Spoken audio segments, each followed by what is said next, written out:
What's good, guys? It's CSG. In today's video, I have with me Andrew, the head of marketing for Illuvium. I'm here to chat everything Illuvium and everything to be excited for. So what's going Woo. on, man? Let's do it, man. Coming off this land sale, it nearly killed me and the team. But here we go. We're ramping up for Illuvitar. So Yeah, let's go, awesome. baby. It's Yeah, nonstop. I'm excited. I'm excited. I actually have a few questions to ask you about Illuvitars, hmm and a lot, man. I'm really excited for what's coming up. But all right, cool. So let's slow down just a tiny bit first. The first thing I want to ask you is for everyone that doesn't know you, which I am surprised if they don't know you already. But do you mind giving us just a quick breakdown of who you are, your role? I'd say what you did before crypto, how you got into Illuvium, your role at Illuvium, just a rough breakdown of those kind of things. Sure. Yeah, you got it. So to go way back, I've been the kid that's been the audio visual, the tech kid for my whole Yeah. life.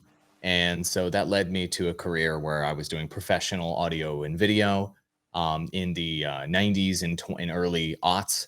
Mhm. And I discovered this thing called YouTube one day. And there was this guy on YouTube named Husky Starcraft shoutcasting some Starcraft, just yelling on top of a Starcraft video going, "Oh my God, the probes are killing everyone." And I thought it was the most entertaining and the most incredible thing I had ever seen. And then I looked down at the views and he had 100,000 views on this Yeah. video. And it was a light bulb moment for me where I realized that social media was going to transform the audiovisual industry that Mhm. I was working in at the time. It was going to transform the gaming industry that I was playing every night. And I realized it was going to be transformational to my life. Yeah. And so for the next few years, I made a YouTube video every single night after work. I was working at the Waldorf Astoria in New York, running their big events and stuff, making YouTube videos, grinding hundreds of esports casts. And eventually, I put together enough contacts and money to be able to quit my job Mhm. and be able to co-found the largest video gaming network of all time, TGN.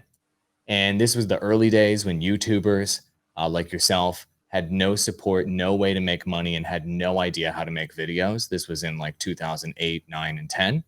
And we built a business to help creators do that. We ended up getting like 30,000 gaming YouTubers on board, billions of views per month, and we ended up being absorbed into a larger media company, and now it's publicly traded on the Nuts. Toronto Stock Exchange, BBTV. So the reason why I'm sharing that is that's what's happening again right now. I had the same light bulb moment when I saw Illuvium's original reveal trailer. Yep. And I took a look at that. And then I said, okay, let me research this. It just looked interesting on its own. I had Mhm. no idea there were crypto elements or anything. And I started doing deeper research in it. And I suddenly had the realization that, oh, wow, people playing and then owning their in game assets, this is going to be transformational to how people own anything in life. And it's also going to transform gaming. And so Mhm. then at that moment, like I did last decade, this decade, I decided to jump on board the strongest horse, which was Illuvium. And I contacted Karen and I said, look, man, are there any jobs for me? Hired me within 24 hours. And now I'm the head of marketing for Illuvium. So I've kind of spent the last, at this point, 14 years of my like professional career Yep. doing audio visual, coaching gaming creators, building gaming brands, building media companies and scaling them up, and then doing marketing, all leading up to this moment, I suppose, Yeah. where we have the convergence of gaming with a new disruptive technology, blockchain chain technologies. And this is the rocket ship to be on for this decade. And Yeah. Illuvium is the strongest horse in the race by far. Illuvium's Yeah. at least 2 years ahead of anyone else that's trying to make a high quality gaming product and bring it to market this decade. I'd say the only other game out there right now that's in the market that, in my opinion, is high quality and like has real potential longer term, I would say is Gods Unchained Yeah. by Immutable Game Studio. Yeah. Um, they're sprucing that one up. I've been talking to their team about that. That one looks like it could be the Hearthstone of this space. But Yeah. other than that, man, I feel like we are really Yeah. early. And Yeah. so that's my journey kind of getting here. And Yeah. I want to be on board this rocket ship to Alpha Centauri because it's exciting. Absolutely. Why work with a Web 2? Why work with a legacy tech? Why work with legacy players when you could be on board the cutting edge technology and literally creating the playbook Yeah. on how to make this successful now. So that's it. Yeah. 100%. And actually, I just want to ask one other question, and this is more a selfish question that I want to get the answer to myself. Sure.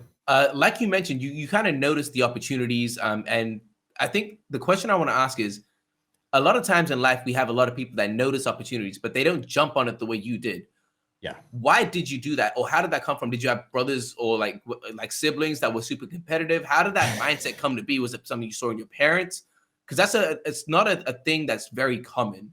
And I'm just Yeah. curious Yeah. to find out more about you in that way. Yeah. So I don't know if I've ever shared this publicly, but I'll say it now to answer that question. Cool, I appreciate it. So people are not just naturally going to be go-getters. Exactly. And you may go through different phases in your life when you're not a go-getter, and you have to deliberately decide to be one. So when I was in college, all I did all day was just smoke pot, play video games. I barely graduated. Mhm. I was a completely worthless human being. Yeah. And same thing with the bit after college as well. I was not motivated to go get opportunities. I barely had the motivation to go get jobs. And that was me in my early 20s. And so I had to very deliberately, with the support of my wife and my friends, through listening to podcasts, listening to videos, reading books, change myself Yeah. to really listen to myself and what made me happy. And I found out that fundamentally, I am a very ambitious person that wants to be on the cutting edge of technology. But there was a phase in my life when I didn't want that at all. And I wanted to escape everything. And so Yeah. the reason why I'm sharing that with everybody here is there's no magic light bulb moment for that kind of stuff. There's no aha. What you have to do is you have to listen to yourself, and your body, your emotions, your brain is really, really good. It's perfectly tuned to tell you whether you're doing the right thing in your life right now or not. Yeah. Are you happy and do you have an abundance of energy? If so, you are doing the right thing in life right now. Are you sad and do you feel like life is sucking the energy out of you? You are currently doing the wrong thing in life right now. And so if you're feeling bad, that's when you need to go seek answers. And that can be with your trusted friends, family, podcasts, books. Just make the effort to try to find what that change is and what that next path is for you. And that's what I've very deliberately done over the last 10 years, to like listen to myself and to stop punishing myself with things that make me unhappy. So Yeah. now I'm at the point where I can very quickly listen to myself. And when I saw that reveal trailer, just as an example, Yeah. and it gave me that rush of energy and it gave me that happiness and that twinkle in my eye and that star, I was able to listen to myself enough to where I just built a digital business called Awall Digital that was paying me more money than I had ever made in my life. Cash flow out the yin yang. I literally shut that business down to come do this instead, because I realized not that it would make me more money, not that it would do all these other things, that it would make me happier. Yeah. And so it just took me very deliberately working on listening to myself. The only true answer for everybody listening to this right now, if you care, is yourself. Doesn't matter what anybody else tells you. No, yeah, I appreciate that, man. I appreciate you going into a bit more of the personal side, because I feel like everyone knows Abel or Andrew as the marketing guy, the hype man. But I think it's super important to kind of to just get to know you a bit better as well. I think it's a very important insight. So I appreciate you sharing that. Of course. So let's move on to the actual. Let's bring out the hype man, Andrew, again. Let's go. Let's get land sale. Obviously, land sale is done. The first land sale was done. I want to know, what are your thoughts on how it went? What's the feeling from the team behind the scenes? The 72 million generated, is that over, under what was expected? And what are your thoughts and feelings around that? It's within the expected range. Yeah. Yeah, awesome. So, obviously there's a huge unknown factor here of deep in a bear market. Yeah, I absolutely. think overall metaverse and gaming token prices, if we're to like look at that as like a measure of this niche of the industry, down on average like 75 to 80% at the moment. Yeah. So obviously we're deep in a bear market. Who knows? There might even be a further leg down. Even as we're recording this, there's a little bit of red wicks right now. Yeah. So the point of that is to share that we don't know what a metaverse land sale looks like deep in a bear market, because all of the ones that you could measure against all happened in the bull. Yeah. And so the thing that gave me anxiety was the idea that we wouldn't sell out. And I was doing everything in my power to make sure that we sold every piece of land, because I wanted the story that it was a sold out land sale in the middle of the bear market. Check, we did that. I also was very concerned that we would have customers dissatisfied, confused, or having a bad experience with the product. 95% plus of the feedback was positive in that regard. So thank God the product actually worked. Like the development team, I'm willing to give them extra time to make products. They make good products that work. Check. And then the last part of it is, did the land sale increase or decrease trust in the brand? Really, really important in the middle of a bear market, especially. You need brand trust to weather the tough parts, right? To have your core community and your core followers stay with you, and to have them continue to recommend the game and to recommend this universe and this community. And I feel that the trust in Illuvium increased with the land sale. And so for me, those three objectives were the big three ones that we hit. The financial one is awesome, of course. You know, we always, just to be honest with you, we always think we could have sold more, of course. And so we've had a lot of very brutally honest conversations with ourselves internally. Like, if we had done 1, 2, 3, and 4, we probably could have sold more or we could have sold at a higher price. And so we'll, as a marketing team, we'll never be satisfied with the number, of course, basically.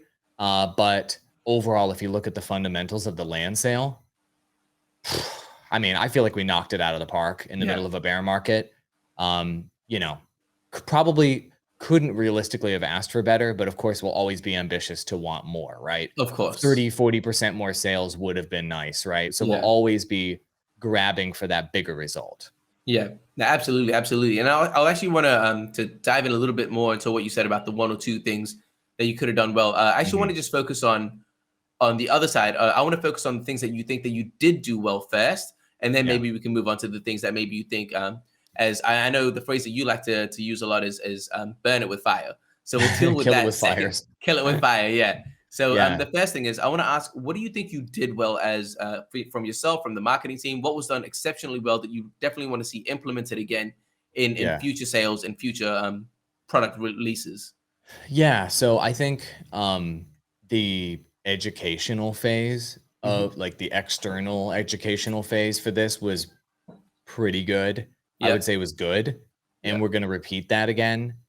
We did like over 25, I think, or 30 interviews with Kieran and I with different media outlets.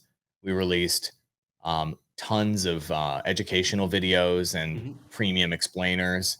We did, you know, AMAs and what have you on different avenues.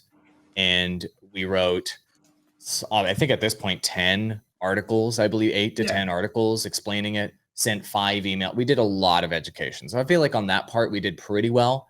There is room for improvement in the future on that. I think we actually could do a better job in a few areas there, including having education on the Illuvidex for the Illuvidex educational experience. That's something that we fell short on, I think, this time, that I would like to implement for Illuvitars. That part, I think we did well.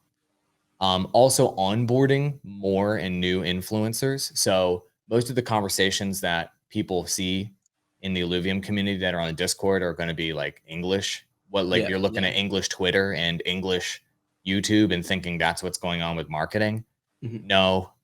So we have influencers and media partners in now 11 languages around the world that created content, articles, social posts, videos, streams around the land sale globally.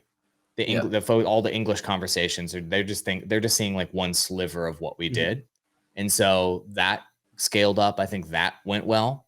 And then another big thing that went extremely well that we're going to be doing in the future is the Gleam campaign giveaways. So the land giveaway generated, just as an example, for Illuvium's main Twitter account, we got like 30 or 40,000 new followers off of that one piece of marketing.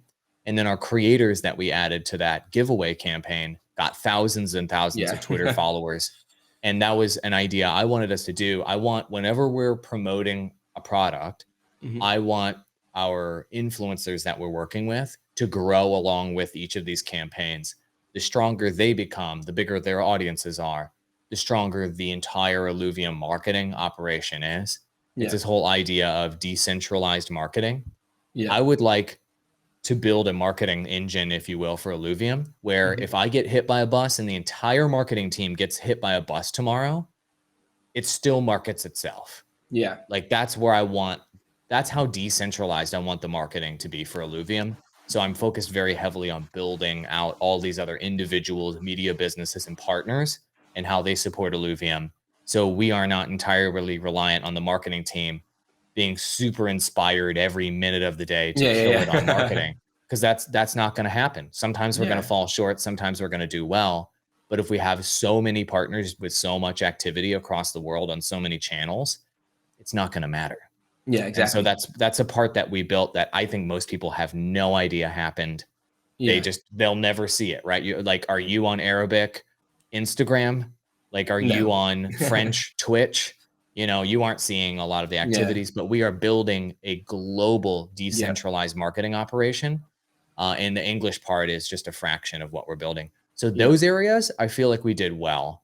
But there's a bunch of areas that we could improve on as well. Yeah. And so all those things I just mentioned, we're doing those again for Illuvitars in the Yeah. future, and then we're going to be doubling down on them as well. Awesome. I want to actually ask. I'm curious. With you guys expanding into a whole bunch of different languages, and obviously you want Illuvium to be a global thing. What is the response, and what kind of interest are we seeing compared when we compare the English audience to let's say the other languages? Are we seeing a lot more interest in I don't want to say foreign languages, but languages outside of English, or does it seem like the main interest is coming from the English audience? Yeah, I mean, so in terms of buyers of, like, let's say NFTs, I think Mhm. those are primarily going to come from English language customers right now. Okay. So that's like one. So in marketing, you've got all your different segments of people you want Yeah. to engage with your brand. So most of the buyers are going to be English speaking for Mhm. NFTs like land. However, in terms of gamers that are playing crypto games and that are wanting to engage in Web3, you're looking at non-English being the majority there. Yeah. And so for me, laying down the kind of the groundwork to build communities, sponsored podcast, like we've got Circle Crypto, which is Mhm. a French podcast we're sponsoring. We've got a German podcast we're sponsoring that we created with Awesome. those creators specifically for Illuvium in all these different markets. And the point is, non-English speaking countries, I think that will be the majority of the player base for Illuvium, the games. Yeah. And so it's important to go heavy on like NFT sales marketing on Yeah. United States and English speaking countries, and like also UK, Australia, what have you. And then it's really important to do games marketing in the rest of the world as well, because both of those things need to happen at the same time for this whole tokenomics business model to connect up with actually playing a video game and for it to work. Yeah. And so what's the reaction like? People are interested in understanding the investment side Mhm. internationally and in all these other areas. Yes. But a lot of these folks don't have the means to buy a 6,000 on average, right? A 6,000 US dollar piece of metaverse land. They Yeah. may have the means to buy an Illuvitar, Yeah. probably. And so doing international marketing there makes sense. Yeah. And they may have the means to throw down a little bit to play our games, right? To kind of Yeah. get in there, grab a little bit of fuel, jump in the overworld, and start collecting and grinding. Yes. And so it's different products for different people in different markets. And so we have to have good audience segmentation, as the marketing term, to handle that. And Yep. so, in just a couple little nuggets there, like obviously Philippines going to be Yeah. huge for player base Yeah. and player growth for us. And I'm seeing a surprising amount of interest in German market as well, Interesting. which is interesting to me. And so I let the data speak to me, and Mhm. we have the best data analytics platform in the world. We use it's a platform called Meltwater. It's what Mhm. Riot Games and all the big boys use, Cool. where we get to take a global look at all the web across the entire world and literally every platform and analyze where is the interest, where is the search, which markets should we be focusing on, and we find the pockets of interest, and then we insert money and activities and marketing activities into those markets, and then watch them grow. Yeah, awesome. All right, so I've got two last questions about land, and then we can move on to Illuvitars, which I'm really excited for. Like I said, I did want to ask you the second part of that question is, was there anything that you did the marketing team did that you think needs to be killed with fire? And yeah, drink that water. Make sure you're okay, man. Take a second to. I'm good. Awesome. So thing number one, we took too many interviews. Okay. So it nearly killed me and Kieran. Yeah. So I was at a point where I I couldn't do my interview with Vetamore or with Sandro and all these different people because my voice was blown out. So I've realized we have physical limitations in terms of interviews. So we're going to do less interviews, more strategically for Illuvitars to expand our audience. It's going to be about audience expansion. Yeah. So if people in like the core Illuvium community are wondering why we're not doing two or three interviews with you guys about Illuvitars, it's because with Illuvitars, what we're going to be doing is we're going to be focusing on taking interviews with people that are not outside our core Illuvium community. We're going to go doing reach out to NFT community, to PFP degens, and people that can expand the audience for Illuvitars. Yeah. And it's just a matter of time and energy here on this particular sale, where our goal here is to go mainstream and viral within the greater NFT PFP community. And so we have to laser focus on that with our limited resources to get that done. So that's a change that we're going to be making for this campaign. Yeah. Number two, we did not make a hype trailer for land. That was a mistake. Yeah. We should have made one. It's possible was that in the works and it just didn't get done in time, or was it just not even discussed at all? It was not in the works. So we were going to do land sale a ways back, and then it got delayed significantly. And so we didn't plan a hype trailer because it was coming up too quickly at that point to get it done. And then the land sale kept getting big internally and externally, getting delayed over and over again. And so with your deadlines, it's always like a month out. You can't make a hype trailer in 1 month, by the way. It takes a while. So we were never in a position to book our internal team to work with an external team to get like a true cinematic hype trailer done for land at any point for land sale. And I think that hurt sales, actually. Yeah. So for Illuvitars, you can imagine that that a problem is already addressed. I was going to say, is that already in the works for Illuvitars? Look, I don't want to tell you, but yeah, I mean, obviously, yeah. So that's going to be there. That's going to be big. Number three, we did limited advertising for land. It's really hard to run, and it almost doesn't even make sense to run ads on a average $6,000 product. Like, who clicks an ad to buy a $6,000 product? Nobody. So we did run ads to collect emails, though, on people that would be interested in Illuvium products. So now we have our email list, by the way, has been growing 10% month over month. Nuts. So at this point, we have well over 1 million emails with different segmentation to email people. So we're building out a more robust email strategy that segments out based on whether people came in through a campaign, whether they came in through the homepage, whether they came in through the landing page, whether they came in through a certain set of ads. And we're doing a much better email marketing campaign around the next sale. That's going to be big. And then another major item that we did not do for land that we should be doing for Illuvitars is testing and booking celebrities. I'm not talking about Snoop Dogg here, guys. I'm talking about like where we're going to be doing some bigger name celebrities to potentially be sporting the Illuvitars, because this is very much a like social product. This is very much a, hey, I saw somebody had that on their Twitter profile and talking about it, so I'm going to pick it up because the price point is lower. So we now have the opportunity to do that type of marketing. We're in talks with household name agencies right now about that. And we're also in talks of GameStop spilled the beans on Twitter. I'm personally handling the GameStop partnership. We have a major partnership with GameStop, And I don't know if y'all knew this, but GameStop has millions and millions of paid subscriber users that we're planning on doing. I don't want to say too much because they're a publicly traded company and I can't reveal information, but we're planning on doing as much as we can with them. And a big reason why is GameStop is extremely bullish on Illuvium, by the way, genuinely extremely bullish, because they want to provide their customers when they bring them, you know, GameStop is like the biggest physical retailer of all time to sell games. When they encourage their users to go into the digital side of their business, they want extremely high quality premium products there because GameStop is a trusted brand. Yeah. They view Illuvium as one of those premium products, and they are comfortable with us because we focus on quality. Yeah. And so the reason why I share that with all of you is this is why just one little reason why Illuvium is focused on quality. Partners are motivated to work with you. Traditional legacy partners are motivated to work with you and bring their customers to your brand if you make something high quality.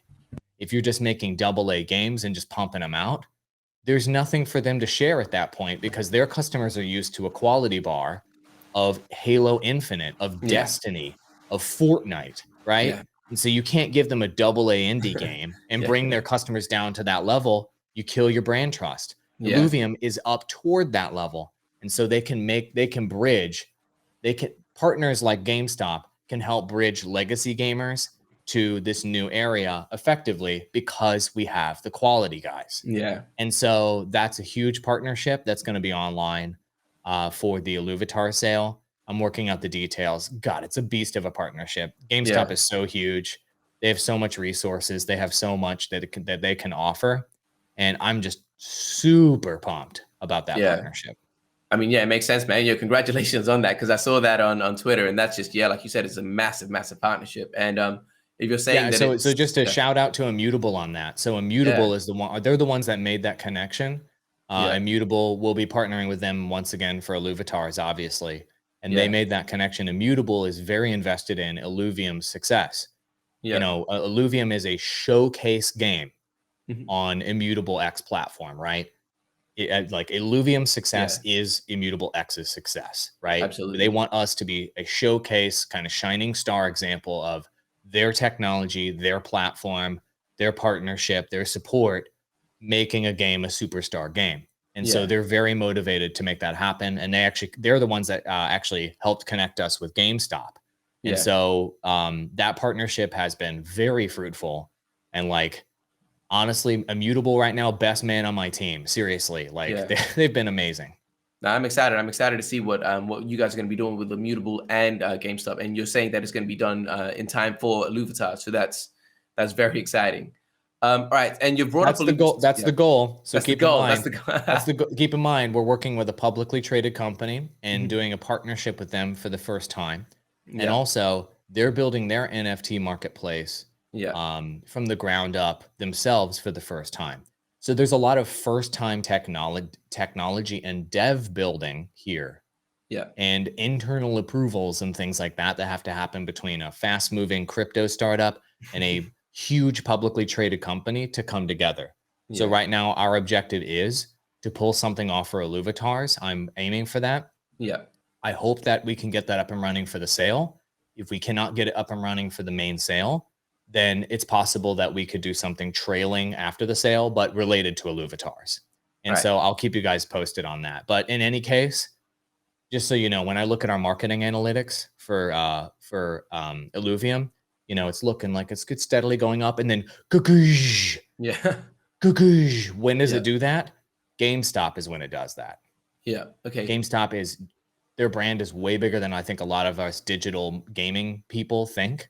And so anyway, enough about GameStop. Very bullish on that partnership, and we're going to be making something happen, hopefully in tandem with this Illuvitar sale. That's the goal. Awesome. And again, I know you've been mentioning Illuvitars constantly, so I know you're super itching to talk about it. One final thing about Land, and let's go dive straight into Illuvitars. I'd be a fool not to ask you T5s. So they were delayed. What is now going to be the plan for that going forward? like, is there, now that it's going to be a standalone event, are there new Mhm. things, new ways you need to market it? Are there new plans? And if, could Yeah. you share some of those things or? Yeah, so we planned for the last land sale. I planned on having a standalone live marketing event for T5 Land, and that was going to be the big finisher on the event. Um, I don't want to reveal exactly what it was because that'll kind of suck the hype and surprise out of it for the public. Of course. But it's going to be a big event talking about T5 Land. Surprise announcement planned. Lots of emotion and lots of interest around T5 Land in that moment was the plan. But obviously, with that auction being delayed, I couldn't have that, final cap on the land sale event, and I just had to cut it. Yeah. So I'm planning on using that same idea Hmm. for the standalone T5 land sale that's coming up. Yeah. However, I can't finalize those plans until the development side tells me we are 100% Gucci on the tech. Yeah. It's been tested, it's been audited, and the third party issues that we ran into when trying to roll this out have been resolved with those third parties. And so once I know when that is complete, then I'll be able to finalize the plan. But that's what I would like to do for it Hmm. is uh we'll have to create some sort of timed sale obviously, and I'll want to put a live event around it probably, and I'll also want to have a surprise announcement in there that hopefully adds value to T5 land, and then just run it as its own little mini land event, I Yeah. think. But where that's going to sit in the timeline, I don't know right now because that's all Of course. awaiting the tech side. And we Yeah. can, and just like with the mainland sale, if we're hesitant at all or we see any potential errors or problems, we're hitting the brakes, we're Hmm. solving those, we're auditing, and we're making sure that it's good. So, does that happen before Illuvitars? I hope so. But that's once again, that's a tech question, not a marketing question. Yeah. 100%. And so if it doesn't happen before Illuvitars, or it looks like it's getting too close to Illuvitars, then I might just do it right after Illuvitars. Yeah. So it's unfortunately, that's like the nature of the fluid timelines with Yeah. us doing multiple products at the time, is I just have to react to when they're ready and then do the best marketing I can for when the product is ready. Yeah. That's pretty Absolutely. much the right Yeah. answer with T5, but it needs to have its own thing, its own little campaign, Yeah. and also I think a live aspect would be fun. Yeah. I think Absolutely. people will want to pile in and watch the whales bid on it and stuff, and I Yeah. think it'll be fun to do that. So, yeah, so we'll create some like fun excitement around it and just make it. I don't know. It might even be better that it's its own thing and not crammed I, in with the rest of the land sale, I so that personally we can. think it worked out for the Yeah, best. Yeah. I think it worked out for the best. I was pissed when I got that news because that emotional moment and build Of up to that, course. we were missing the emotional marketing from Hmm. land on my team, and that was like the emotional part, and that was actually the big post land sale PR piece I was Yeah. planning for this. I wanted like record breaking number or shockingly large number for T5 land to be the headline after Yeah. the land sale. Don't get me wrong, we got a big number to market, 20,000 plots with $72 million. That's Yeah. still a shockingly large headline. But having an individual piece of land go for Yeah. maybe millions or whatever it is, I don't know what it'll be. That's its own story that could get picked up even by mainstream, of them Yeah. being like, hold on a second, this piece of land is worth more than a house on the beach in Miami or whatever, so Yeah. something like that makes it more relatable. Yeah. So anyway, long story short, planning on doing let's call it a mini campaign Yeah. around T5, and just a little pop of excitement whenever that happens. 100%. Yeah, no, I'm actually excited for it. Like you said, it was a bit of a upsetting thing when it got announced that it was delayed. But once we were able to like take a break in and reflect on it, it seemed like it might actually work out better just because everyone was so focused on their land sale, trying to pick up their pieces. Actually having its own standalone thing, creating that hype again. So it's not just a one explosion piece type thing. You have the land, and you can let it die down, let everyone relax, and then kind of go again. It might work out for the better, and I think. But all right, cool. Illuvitars, let's get into it, man. Okay, Yeah. so I need to ask you, Uh, with everything that marketing has planned, is Kieran going wild and leaking all of these Illuvitars on Twitter? Is that part of your marketing strategy, or is that Kieran being Kieran? Yeah, so I mean that's a part of the wild decentralized startup here. So one thing everybody needs to keep in mind is like Illuvium looks and in part acts like a traditional AAA game studio, but we do not have the centralized levels of control in terms of information, what people leak and what we keep internal that you would see from like a publicly traded AAA Yeah, gaming company like a CD Projekt Red or a Blizzard and what have you. yeah, And we will probably not have that level of centralization and control, maybe ever, but certainly not within the next year or two, because that's kind of what Illuvium is, essentially. yeah, When people on the team get excited about the work that they're doing, I'm okay with them just leaking it.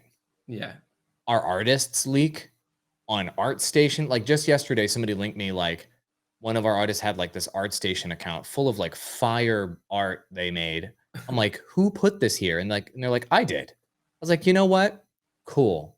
yeah, Because the way that I look at this is it's that decentralized marketing concept I told you about a minute ago. yeah, If me and the marketing team get hit by a bus tomorrow, would the game still be marketing itself and would we be okay? I would like us to be okay in that scenario. And if the artists are leaking art, if the co-founders are leaking art, if we're leaking little video clips around the internet on all of these different channels and on all of these different platforms, that's good.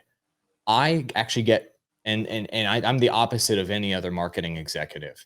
I get excited when someone has done something to market Illuvium and I didn't know about it. That's good to me. I have the opposite yeah, approach because I want infinity channels in yeah, infinity languages across the world every single day with infinity content promoting Illuvium and getting the word out about Illuvium everywhere. And yeah, so if I try to maintain a complete lid on everything and a cap on everything, we don't get to achieve that decentralized marketing vision and strategy. yeah, This is a new playbook I'm kind of writing in real time right now. And will it work? I hope so. yeah, Will it blow up in my face? Sometimes. But I think in aggregate, it allows us to be stronger, faster, and in more places than any competitor could be in the Mhm. legacy space. And so it gives us an advantage, I think, that we're able Yeah, to market this quickly, this freely, and with this kind of free flow of yeah, information from the game studio into the public. yeah, And so it does not give me anxiety, is what I'm trying to say. yeah. Awesome, Um, awesome. and so for me, it's a matter of just like uh, harnessing the power of the chaos rather than trying to stop it from being chaotic. Yeah, Because I can't absolutely. stop it from being chaotic. I'll like literally die if I try to do that. Yeah, 100%, 100%. All right. So let's talk about the Illuvitars themselves. For those that don't know, what are Illuvitars? What can we expect from the drop? Mhm. It is that you're going to have multiple tiers of it. I know there's going to be a free to mint, or the cost is going to be incredibly low. Just talk to us what the plan is with the Illuvitars, what they are, what they're going to be used for, and if you have any additional alpha that you might just want to share, just because you're feeling good today. Okay.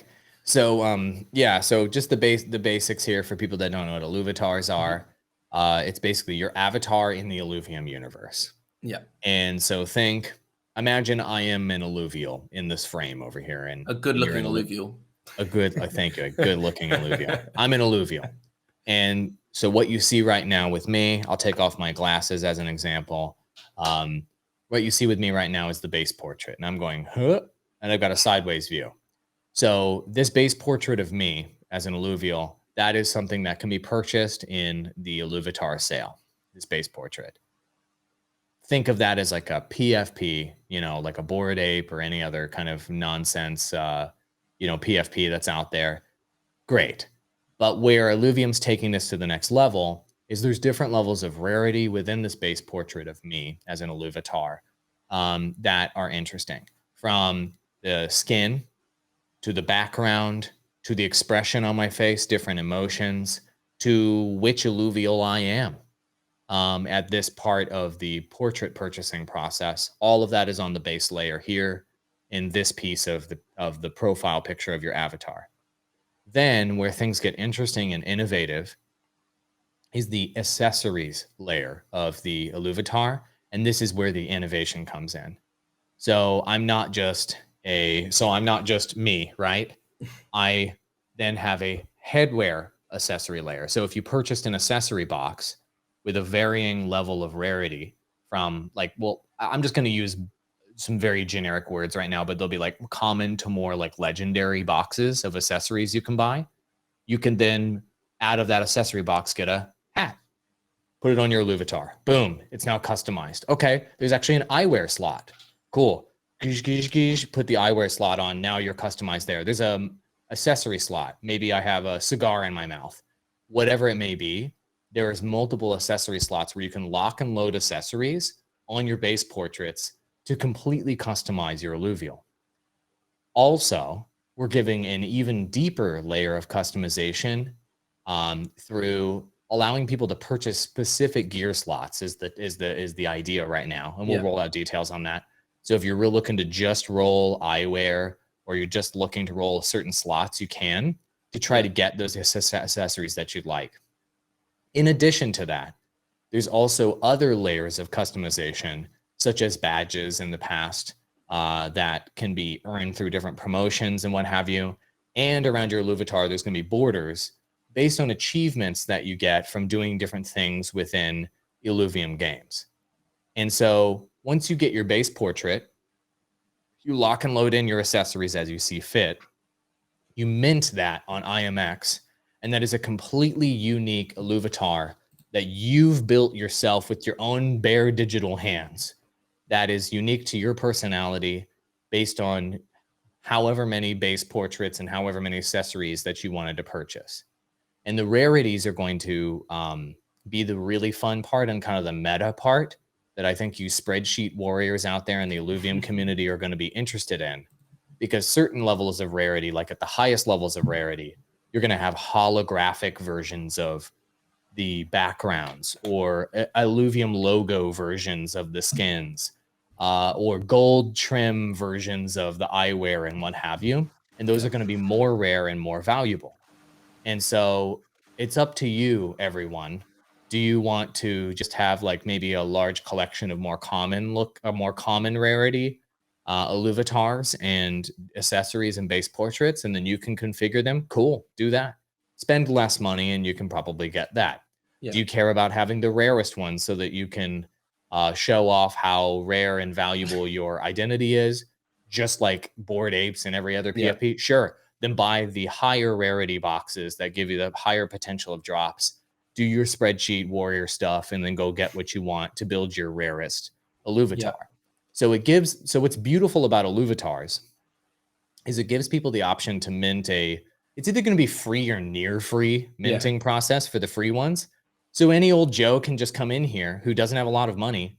Maybe those people from the Philippines I was talking about, from India, from around the world that don't have a lot of money, but we want them to have an identity in the Illuvium universe. Come on in, man. Come make a cool Illuvitar. This is not going to cost that much money. But will it be a ultra rare one that you get that's worth a ton of money? No, because Probably that's not. fake. Like you can't just get something for free that's worth a ton of money. That's not the way life works. But you could get something cool that matches your identity that you can sport on the internet and be a part of our social group of people that love Illuvium. Yeah. I love that about Illuvitars. I love that anyone can come in and rep and be a part of this no matter what. And that's what's really exciting. But it also gives those of you that want to look at this maybe as an investment or some sort of like, equivalent to wearing a gold chain or having a Ferrari, social show off type of thing. You could do that too if you wanted, not financial advice. Absolutely. So that's what's so cool about Illuvitars. That's what it is. And we're planning right now, because I know a lot of those purchasing and rarity layers and everything I was talking about get kind of complicated. Yeah. So we're planning on building like a test drive type of concept is the way that Kieran described it, where you can go before the sale. This is another difference and improvement of Illuvitars versus land. I want to deploy this test drive sort of thing where you can put a base portrait on there, you can test out putting the accessories and stuff on it. Right. And you can go through the process of like seeing what it's like to build an Illuvitar Yeah. before the sale begins, because Yeah. it's Cool. kind of complex to understand. But then once you build one, you're like, oh, got it. So I'm Yeah. just making my own NFT. Got it. Got it. Okay. Yeah. Okay. But unless you do it, it's this kind of heady concept that doesn't make that much Absolutely. sense. Yeah. Yeah. Once you get your hands on it, obviously it's going to be a lot easier to understand. Yeah. And with that, I want to ask, because you mentioned like the accessories, and I know it's been a conversation where there's a possibility of either the accessories being locked on and bonded to those profile pictures, or I also know that there's been a conversation of the possibility of maybe not having them bonded and you're able to change them in later on in the future. Have you guys somewhat settled on where you guys are going to stand on that, or is that still being discussed? I don't have a final answer on that I want to Okay. share right now. I would need clarification from Aaron and Yeah. everything on that final decision on that. So I don't want to say Right. that yet.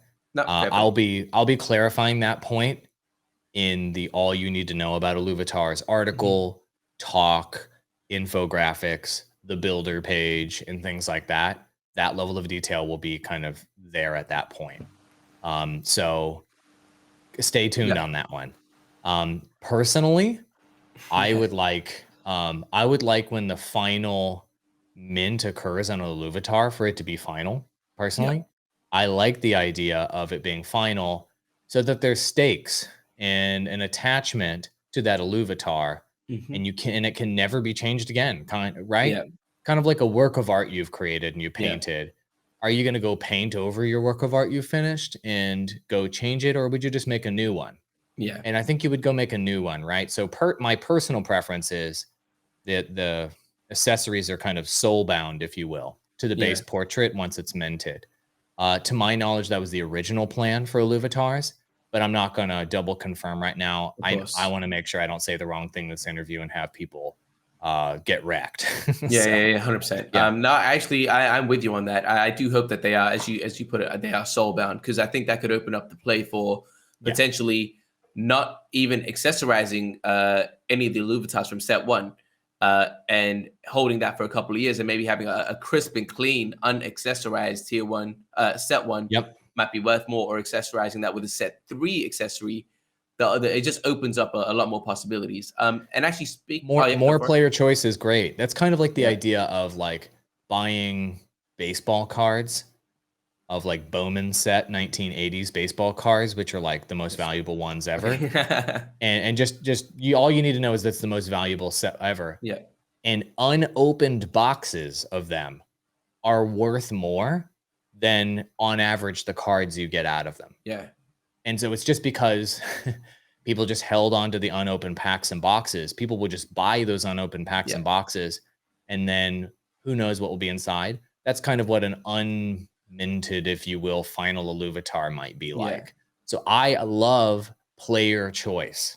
Yeah. So anything, and Aaron does too, and Kieran does too. And Yeah. so in my view, anything we can do to give people more options on how they either hold or mint or use their Illuvitars, the better for Illuvitars. Yeah. Okay. So I want to ask you as well. And I know you probably won't be able to give me a direct answer, and if you can't, I'd be happy with just your personal take on it. It's being discussed. Like, I think the original plan was to have, for example, a set one of Illuvitars last for 3 months, something like that, and kind of have them come out every couple of months. But recently, Kieran's again been doing Kieran things on Twitter, and Yeah, saying, he does do that. yeah, often. It's good entertainment.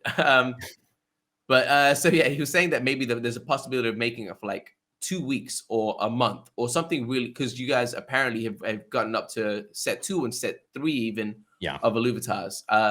So what are you guys thinking on that from the marketing perspective? Again, I doubt that it's been confirmed. If it has, please let us know. Otherwise, I would still like to know your personal thoughts on how you would like to see it and why. Yeah. So if anybody asks me, which they have, how I would like all of this to go down, I don't personally want a long sale, Yeah. a long window of time. I think that's bad for sales. If you look at any, Can I ask? Sorry, I want to Mhm. jump in. Can I ask what a long period of what a long window of sale is for you? Would that be Yeah. 3 months? So Yeah, this is just my personal opinion. I'm not telling you what the window is going to be here, of course, guys. of In my course. personal opinion, I think a sale window of like 3 months is too long. Hmm. I would say something shorter, like a week or two, would be much better. So that's just strictly from a sales and marketing perspective. And why? Because purchasing, and I'm talking not all Illuvitars, right? I'm Yes, talking yes, as yes. each set is rolled out, right? There will be Yeah, multiple sale windows, but yeah. just in almost every product sale that's ever happened, or pretty much all the successful ones, have a narrow window of time that they're Mhm. available, and or they have a limited supply, and you need either or both of those Yeah, to drive scarcity to the product to drive sales. hmm, Look at Gucci bags. Look yeah, at fashion lines that drop only seasonally. Look at Yeezys. Look at literally anything. Look at our yeah, land sale. It was yeah. only on sale for 3 days. Imagine if we had done that sale for 3 months. Stupid. That would be bad. That would be very bad.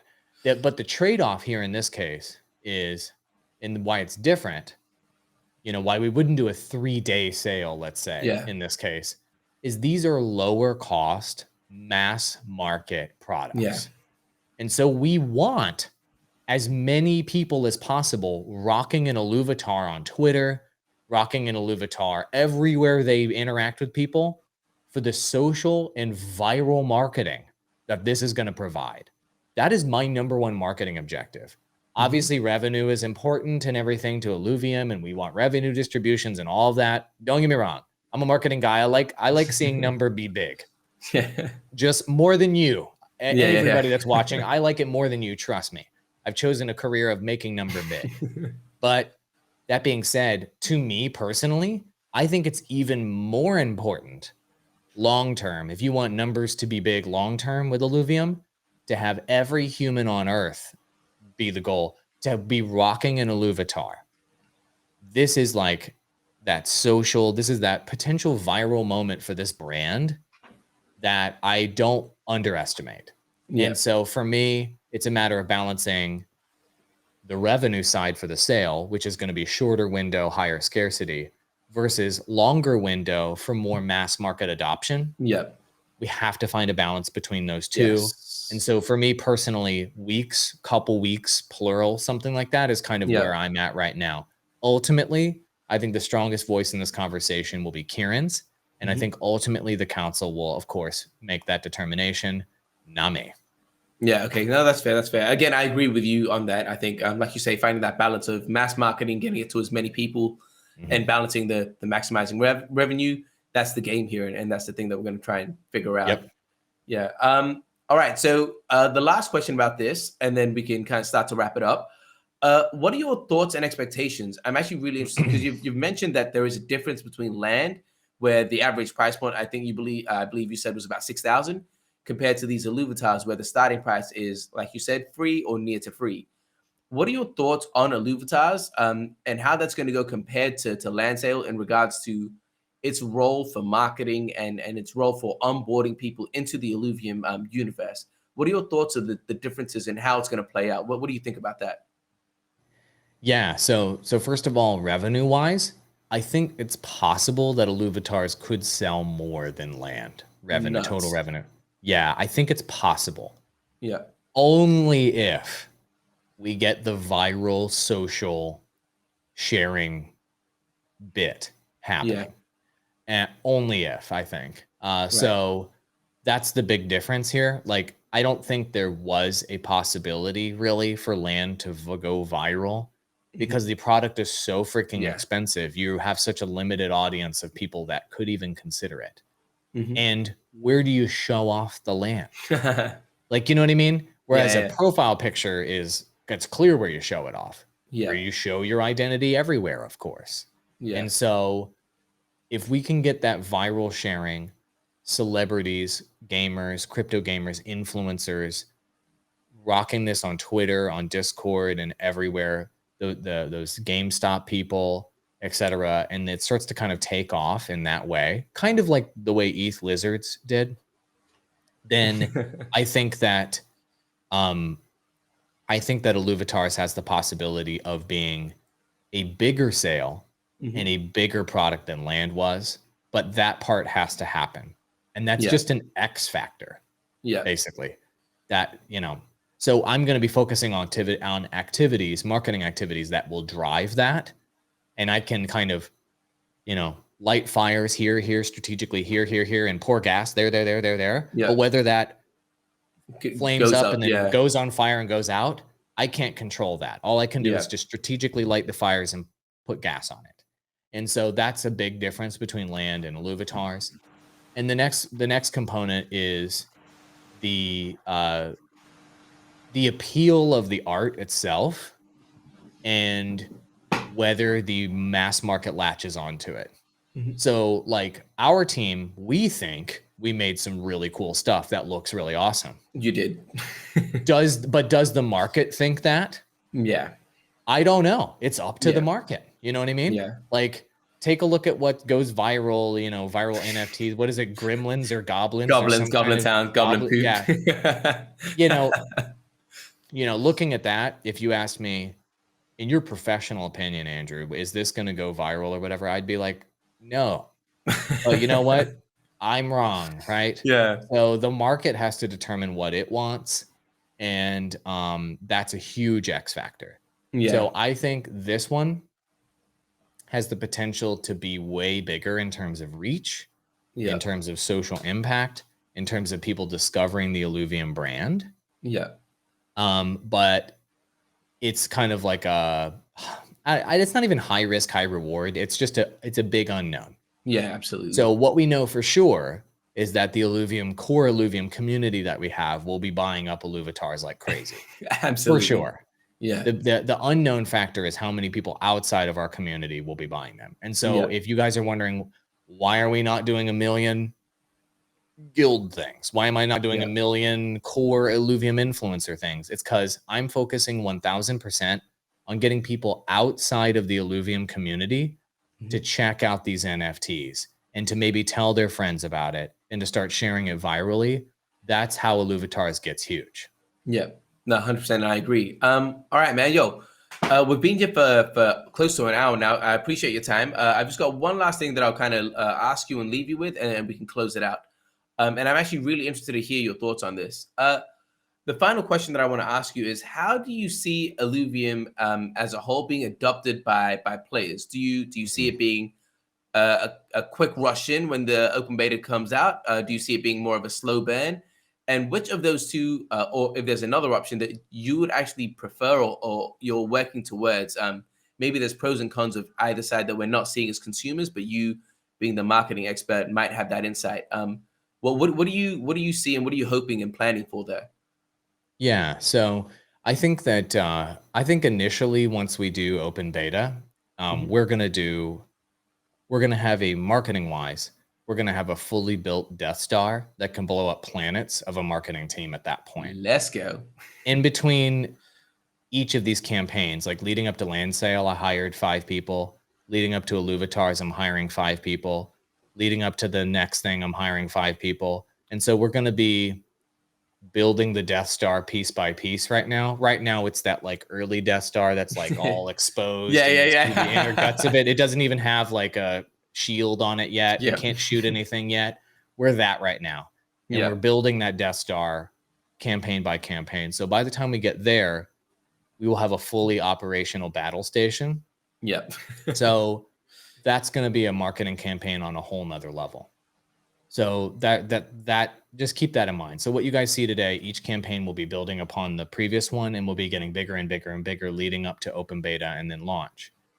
I suspect that when we hit open beta, we're going to get mass adoption within the crypto gaming and Web3 gaming community. Yeah. And pretty much everybody's going to try the game in this space.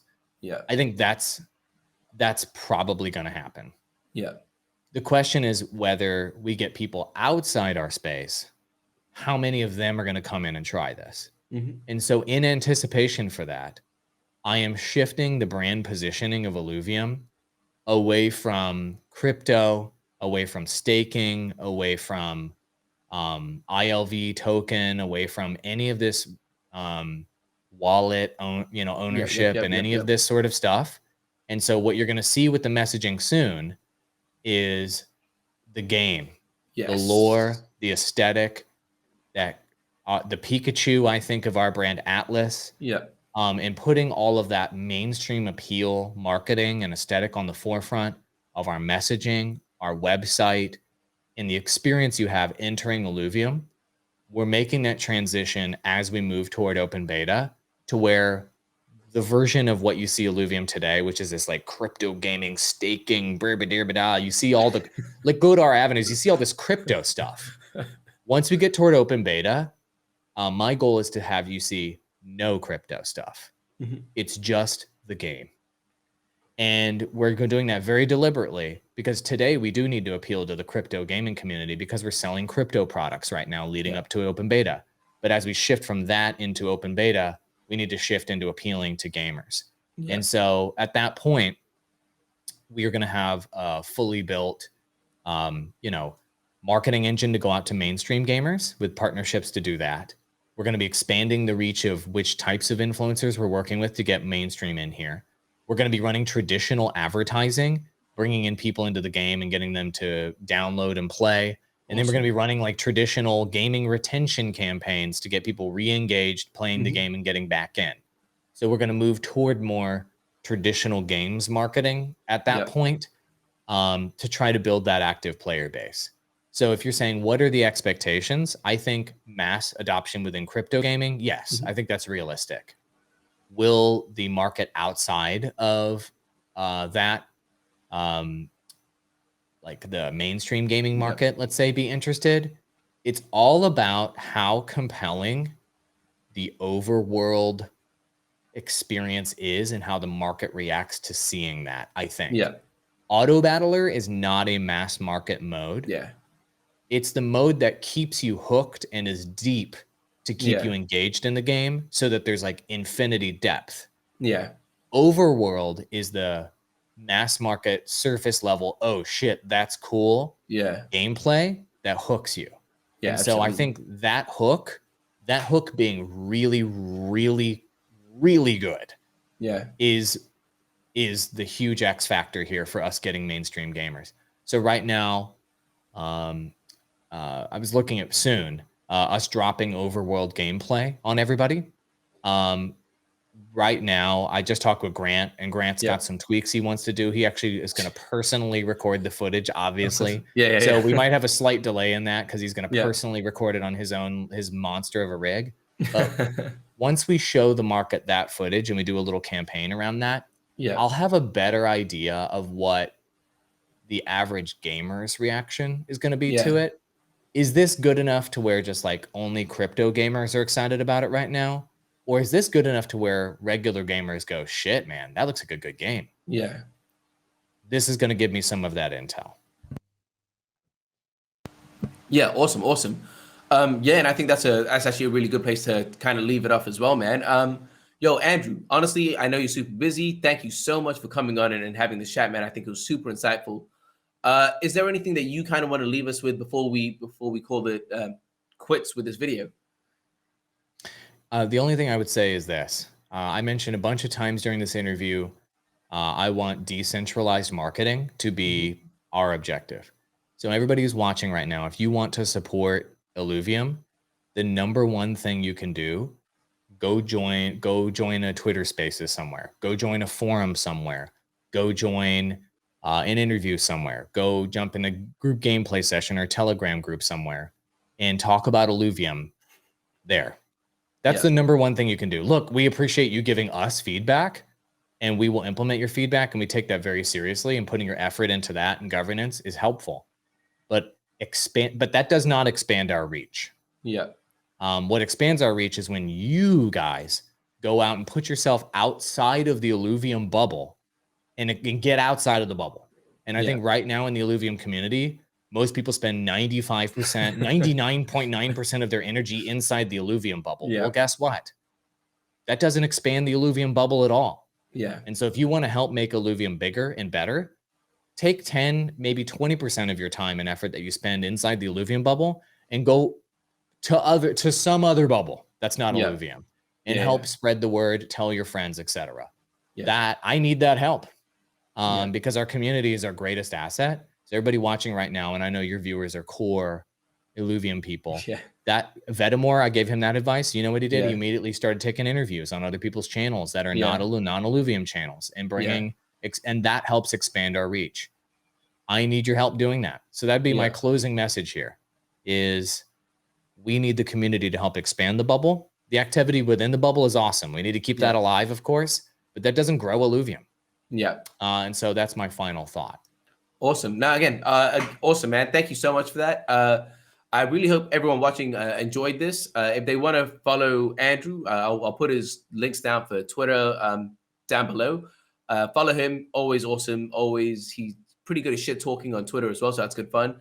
Thank you. Yeah, and anyway, thank you guys so much for watching. If you like this type of content, as always, like, subscribe, hit the notification button, and we will both catch you guys another time soon. Peace out.